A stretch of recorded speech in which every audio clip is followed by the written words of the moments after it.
بسم اللہ الرحمن الرحیم۔ نورانی قاعدہ تختی نمبر 13۔ تختی نمبر 12 میں ہم نے تشدید کے متعلق پڑھا۔ اب ہم شد اور تشدید کی مشق کریں گے۔ را کے متعلق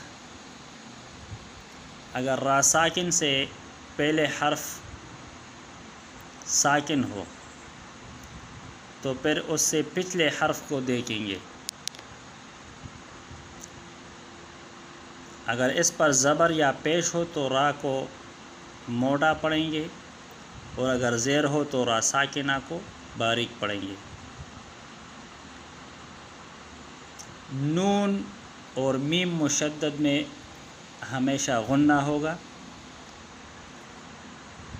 اب آپ دیکھیں، برزا برزا،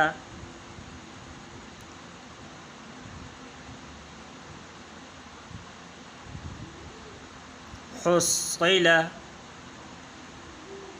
حصل، صدق عدد،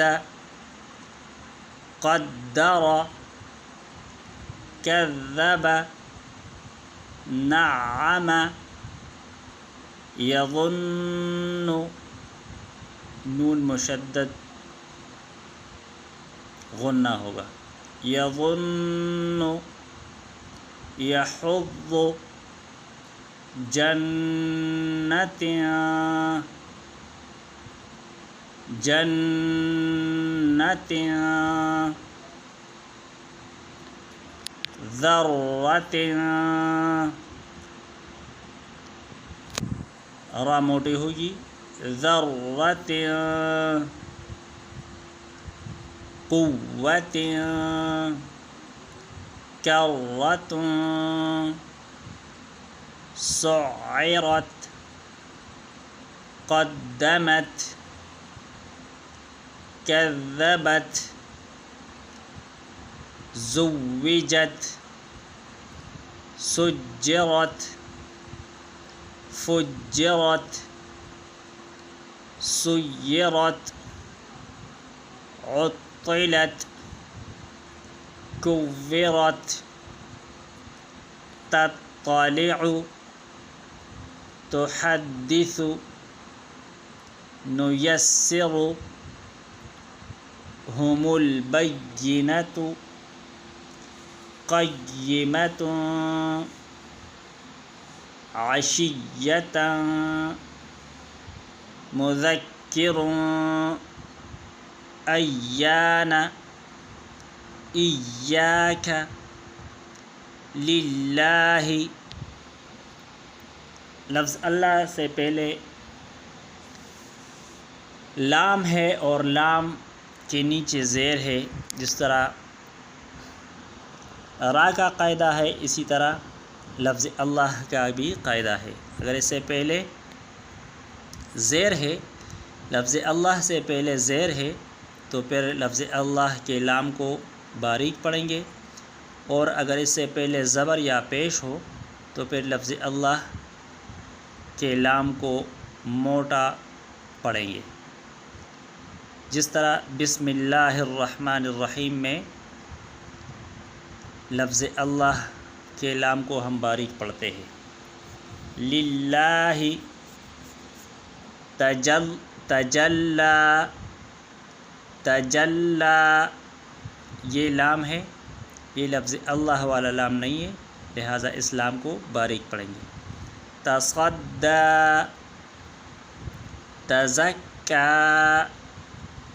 تولی، توابا، ثجاجا، غساقا، فعال، كذابا، وهاجا، ممددة، مكرمة،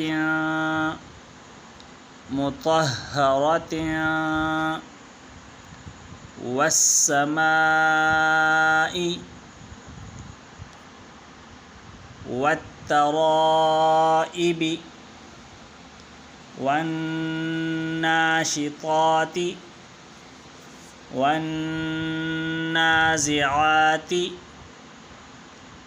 والسابحات فالسابقات فالمدبرات تبلى السرائر فمهل الكافرين بالخنس الجوار الکنس.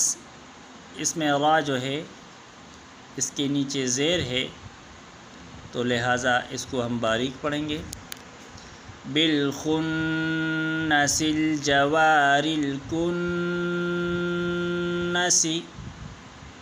وقف کی حالت میں بالخنس الجوار الکنس. اهدنا الصراط المستقيم، اهدنا الصراط المستقيم.